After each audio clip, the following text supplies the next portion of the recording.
On a parlé il y a quelques mois avec un ex-tireur d'élite du 22e régiment qui s'est rendu au Moyen-Orient pour combattre l'État islamique et il voulait faire un documentaire. Alors voilà que Wally, parce que tel est son surnom maintenant, va diffuser ce documentaire. Il est dans nos studios de Québec. Bonsoir Wally. Bonsoir, ça va bien? Alors vous êtes allé là-bas combattre l'État islamique. Vous m'aviez raconté un petit peu comment ça s'était passé. Avez-vous des nouvelles? Avez-vous des amis là-bas sur le front qui communiquent avec vous?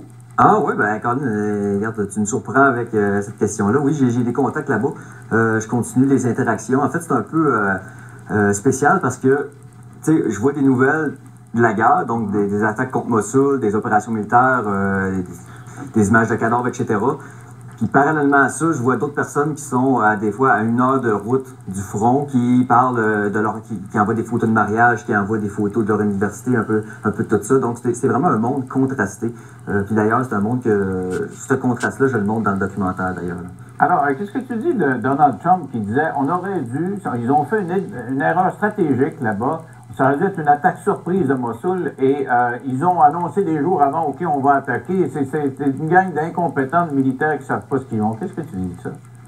En fait, mon analyse de la situation à Mossoul, je crois que c'était voulu que l'effet de surprise ne soit pas là. Pourquoi? Pour donner une dernière chance à l'État islamique, dans le fond, de s'enfuir de Mossoul. Comme ça, s'ils s'enfuient, on n'a pas besoin de les combattre. Ils s'en vont dans un autre endroit. Donc, admettons qu'ils s'enfuient en Syrie. En Syrie, il y a le gouvernement de Bachar el-Assad qui est un ennemi théorique, qui est notre ennemi dans le fond à l'Occident. On s'oppose à lui.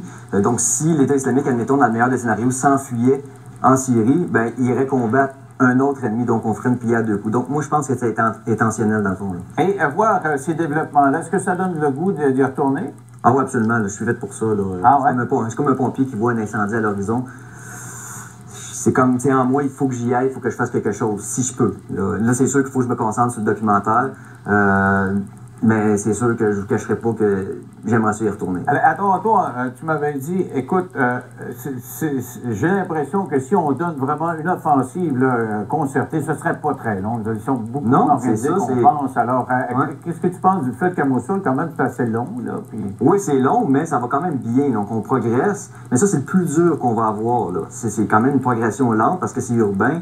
L'ennemi est presque encerclé, donc il n'y a pas le choix de résister. Mais ça, c'est vraiment le pire. Puis malgré cela, on le bat quand même. Mais ça serait quand même assez facile. Là, il faut dire qu'on a envoyé des troupes irakiennes un peu kurdes qui sont en périphérie. Mais si on envoyait des troupes, par exemple, canadiennes, etc., c'est sûr que ça serait encore beaucoup plus rapide. Là. OK. Alors, idéalement. Là, tu lances le documentaire. Qu'est-ce qu'on trouve dans le documentaire? C'est des images que tu tournais en même temps que tu combattais? Oui, c'est ça. Donc, il fallait que j'étais intervenant, donc je combattais, j'avais une arme dans une main, une caméra dans l'autre.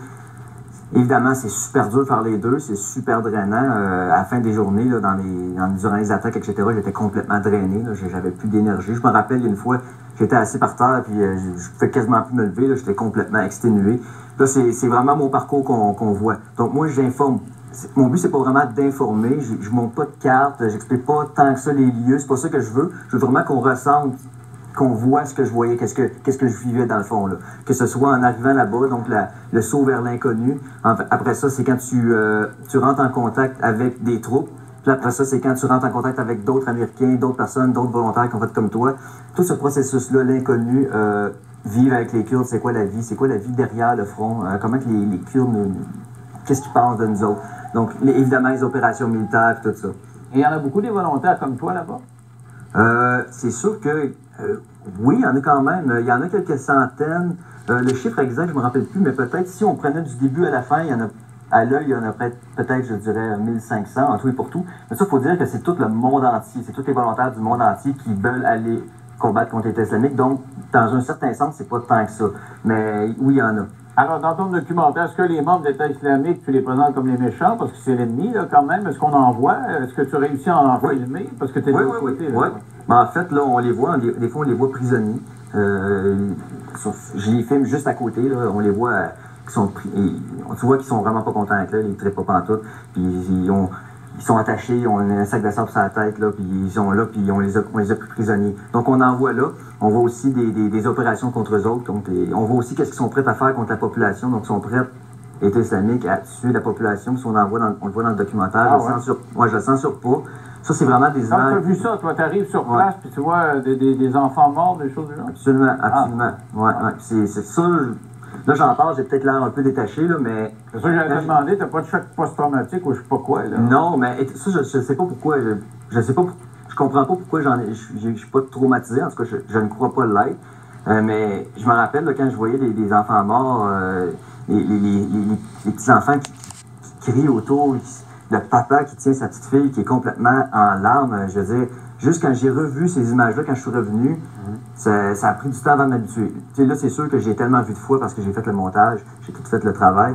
Là, je suis un peu détaché, je suis capable d'en parler, mais c'est vraiment des images très difficiles. D'ailleurs, j'ai reçu des courriels de personnes qui l'ont vu, qui sont évidemment des pères de famille. Puis ça, c'est sûr que cet exemple-là, par exemple, une petite fille qu'on voit morte, là, c'est sûr que tu peux pas rester indifférent à ça. Là. Alors, qu'est-ce qui te donne envie de retourner là? Je comprends pas. Parce que c'est absolument nécessaire. C'est comme si je vous disais, un chirurgien qui voit quelqu'un, qui sait qu'il y a un appel d'urgence à l'hôpital. Donc oui, c'est quelque chose de négatif à la base, c'est quelqu'un de blessé, mais en même temps, c'est un chirurgien, puis sa job, c'est de faire ça. Puis il sent qu'il pourrait faire quelque chose d'utile. Donc je me sens un peu comme ça. OK, alors on fait une petite pause, on va parler de comment on peut regarder ce documentaire-là, qui est, on peut dire qu'un document choc dans 3 minutes après.